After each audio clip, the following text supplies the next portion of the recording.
ସ୍ୱାଗତମ୍। ଆଜି ଆମେ ଏକ ବହୁତ ଗୁରୁତ୍ୱପୂର୍ଣ୍ଣ ଓ ସମ୍ବେଦନଶୀଳ ପ୍ରସଙ୍ଗରେ କଥା ହେବା। ଭାରତରେ ମହିଳାଙ୍କ ବିରୁଦ୍ଧରେ ଯେଉଁ ହିଂସା ଘଟୁଛି ସେ ବିଷୟରେ ଆମର ଆଲୋଚନା ମୁଖ୍ୟତଃ ଓଡ଼ିଶାର ଗୋପାଳପୁରରେ ଏବେ ଯାହା ଘଟିଲା ସେହି ଘଟଣା ଆଉ ତା ସହ ଜଡ଼ିତ କିଛି ରିପୋର୍ଟ ଉପରେ ରହିବ। ଆମର ଚେଷ୍ଟା ହେଉଛି ଏହି ତଥ୍ୟ ଭିତରୁ ମୁଖ୍ୟ କଥା ବାହାର କରିବା। ଚାଲନ୍ତୁ ଏହାକୁ ଟିକେ ଖୋଲିକି ଦେଖିବା। ତେବେ ଖବର ତ ଆସିଛି ଯେ ଗୋପାଳପୁରରେ ଜଣେ ଯୁବତୀଙ୍କ ସହ ଦୁଷ୍କର୍ମ ହୋଇଛି ଆଉ ପୋଲିସ ଅଭିଯୁକ୍ତକୁ ଗିରଫ ବି କରିଛି। କିନ୍ତୁ ଆମ ପାଖରେ ଯେଉଁ ଲେଖା ସବୁ ଅଛି ସେଥିରେ ଗୋଟେ ମୂଳ ପ୍ରଶ୍ନ ଉଠୁଛି। କେବଳ ଗିରଫ କରିଥିଲେ କ'ଣ ସବୁ ସରିଗଲା? ପୀଡ଼ିତାଙ୍କୁ ନ୍ୟାୟ ମିଳିଗଲା କି? ସେ ଯେଉଁ ମାନସିକ କଷ୍ଟ ଭୋଗୁଛନ୍ତି, ତାଙ୍କର ଯେଉଁ ସ୍ୱପ୍ନ ଭାଙ୍ଗିଗଲା, ତାର ଭରଣା କେମିତି ହେବ? କିଏ କରିବ? ଏଇଟା ବୋଧେ ପ୍ରକୃତ କଥା। ହଁ, ଆଉ ଏଇଠି ଗୋଟେ କଥା ଦେଖନ୍ତୁ। ଏ ରିପୋର୍ଟଗୁଡ଼ିକ ସ୍ପଷ୍ଟ କହୁଛି ଯେ ଏଇଟା କିଛି ଗୋଟିଏ ଜାଗାର କି ଗୋଟିଏ ଘଟଣା ନୁହେଁ, ବିଚ୍ଛିନ୍ନ ନୁହେଁ। ଆମେ ଯଦି ପଛକୁ ଦେଖିବା, ମାନେ 2012 ଦିଲ୍ଲୀ ନିର୍ଭୟା କାଣ୍ଡ, ତାପରେ 2020ରେ ହାଥରସ୍ ଘଟଣା, ଏମିତିକି 2023ରେ ମୁମ୍ବାଇରେ ଜଣେ ମହିଳା ଡକ୍ଟରଙ୍କ ସହ ଯାହା ହେଲା, ଏସବୁ ଗୋଟେ ଭୟଙ୍କର ଧାରା ପରି ଲାଗୁଛି। ଆଉ ଏ ଲେଖାଗୁଡ଼ିକରେ ଗୋଟେ ଚକ୍ର କଥା ବି କୁହାଯାଇଛି। ଘଟଣା ପରେ ପ୍ରବଳ ରାଗ, ପୁରା ଜନ ଆକ୍ରୋଶ, କିନ୍ତୁ କିଛି ଦିନ ପରେ ଧୀରେ ଧୀରେ ସବୁ ଥଣ୍ଡା ପଡ଼ିଯାଏ। ଆମେ ଯେମିତି ଭୁଲିଯାଉ। ଆଉ ଏହାର ସିଧା ପ୍ରଭାବ ପଡ଼ୁଛି ମହିଳାଙ୍କ ଉପରେ। ତାଙ୍କ ମନରେ ଗୋଟେ ଭୟ ରହିଯାଉଛି। ଏଇଟା ବହୁତ ଗୁରୁତ୍ୱପୂର୍ଣ୍ଣ କଥା ଯେ ଏହା ଏକ ଧାରା। କିନ୍ତୁ ଏ ଧାରାକୁ ରୋକିବା ପାଇଁ କ'ଣ କିଛି ବ୍ୟବସ୍ଥା ନାହିଁ ଆମ ପାଖରେ? ଆମ ପାଖରେ ଯେଉଁ କାଗଜପତ୍ର ଅଛି ସେଥିରେ ତ କିଛି ଆଇନ କଥା ଲେଖା ଅଛି, ଯେମିତି ଆଇପିସିର ଧାରା 376, ଦୁଷ୍କର୍ମ ପାଇଁ କଠୋର ଦଣ୍ଡ ଅଛି ଏଥିରେ। ସେମିତି ପିଲାମାନଙ୍କ ପାଇଁ ପୋକ୍ସୋ ଆଇନ, ମାନେ POCSO ଆକ୍ଟ।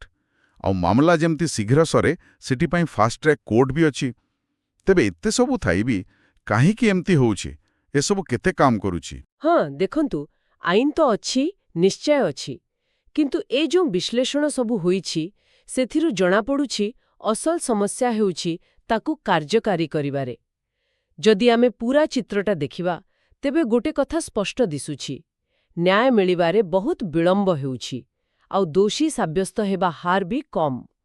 ଏଇଥିପାଇଁ ଅପରାଧୀଙ୍କ ମନରେ ଆଇନକୁ ଯେଉଁ ଡର ରହିବା କଥା, ସେଇଟା କମି କମି ଯାଉଛି।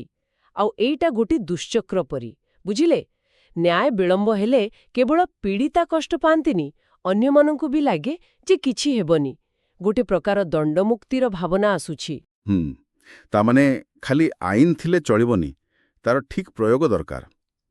ଆଚ୍ଛା, ତେବେ ଆମ ପାଖରେ ଯେଉଁ ତଥ୍ୟ ଅଛି ସେଥିରେ କିଛି ସମାଧାନର ବାଟ ଦେଖାଯାଇଛି କି?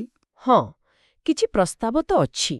ଯେମିତି କୁହାଯାଇଛି, ଆଇନକୁ ଆହୁରି କଡ଼ାକଡ଼ି କରାଯାଉ, ଆଉ ସମୟସୀମା ରଖାଯାଉ।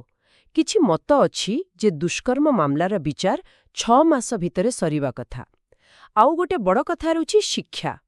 କେବଳ ଝିଅଙ୍କୁ ସାବଧାନ ରହିବାକୁ କହିଲେ ହବନି, ପୁଅମାନଙ୍କୁ ସମ୍ମତି, ମାନେ କନସେଣ୍ଟ ବିଷୟରେ ବୁଝିବାକୁ ପଡ଼ିବ। ନାର ଅର୍ଥ ଯେ ନା, ଏଇଟା ସ୍ପଷ୍ଟ ହେବା ଦରକାର। ତୃତୀୟରେ, ସ୍କୁଲ କଲେଜରେ ଆତ୍ମରକ୍ଷା ତାଲିମ, ଏହା ଉପରେ ବି ଗୁରୁତ୍ୱ ଦିଆଯାଇଛି। ହଁ, ଏସବୁ ତ ନିହାତି ଜରୁରୀ। ଆଉ ଏ ଅଧ୍ୟୟନଗୁଡ଼ିକ ଆହୁରି କିଛି ଦିଗ ଦେଖାଉଛି। କେବଳ ଆଇନ କି କୋର୍ଟ କଚେରୀ ନୁହେଁ, ସମାଜ ସ୍ତରରେ ବହୁତ କାମ ବାକି ଅଛି। ଆଉ ଏବେ ତ ଡିଜିଟାଲ ଯୁଗ, ତେଣୁ ସେଠି ବି ସଚେତନତା ଅଭିଯାନ ଦରକାର। ଲୋକଙ୍କୁ ବୁଝିବାକୁ ହେବ ଯେ ଏଇଟା ଖାଲି ଗୋଟେ ଶାରୀରିକ ଆଘାତ ନୁହେଁ, ଏହା ପୀଡ଼ିତାଙ୍କ ମନ ଉପରେ, ତାଙ୍କ ଆତ୍ମା ଉପରେ ଗଭୀର କ୍ଷତ କରେ। ଆଉ ଗୋଟେ ଗୁରୁତ୍ୱପୂର୍ଣ୍ଣ କଥା ହେଲା, ଯେଉଁମାନେ ସାକ୍ଷୀ ଅଛନ୍ତି ତାଙ୍କୁ ସୁରକ୍ଷା ଦେବା। ଏବଂ ସବୁଠୁ ବଡ଼ କଥା, ପୀଡ଼ିତାଙ୍କୁ ଲଜ୍ଜା ଦେବା ବଦଳରେ, ତାଙ୍କୁ ଦୋଷୀ ଭାବିବା ବଦଳରେ ତାଙ୍କୁ ସାହାରା ଦେବା, ସମର୍ଥନ କରିବା। ଏଇ ମାନସିକତା ଗଢ଼ିବାକୁ ପଡ଼ିବ। ଏଇଠି ପ୍ରଶ୍ନ ଆସୁଛି, ପୀଡ଼ିତାଙ୍କ ପ୍ରତି ଆମ ସମାଜର ଆଭିମୁଖ୍ୟ କ'ଣ ରହିବା ଉଚିତ? ତେବେ ଆଜିର ଆଲୋଚନା ଆଉ ଆମେ ଯାହା ସବୁ ଦେଖିଲେ ସେଥିରୁ ଗୋଟିଏ କଥା ସ୍ପଷ୍ଟ। ଏ ଯେଉଁ ସମସ୍ୟା, ଏଇଟା କେବଳ ଗୋପାଳପୁରର ନୁହେଁ କି କୌଣସି ଜଣେ ମହିଳାଙ୍କର ନୁହେଁ।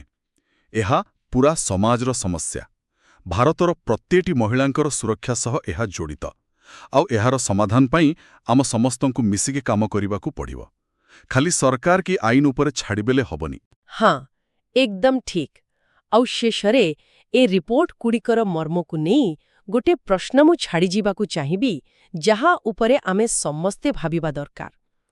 ଆମ ସମାଜ ନିଜର ଦୃଷ୍ଟିକୋଣକୁ କେମିତି ବଦଳାଇ ପାରିବ?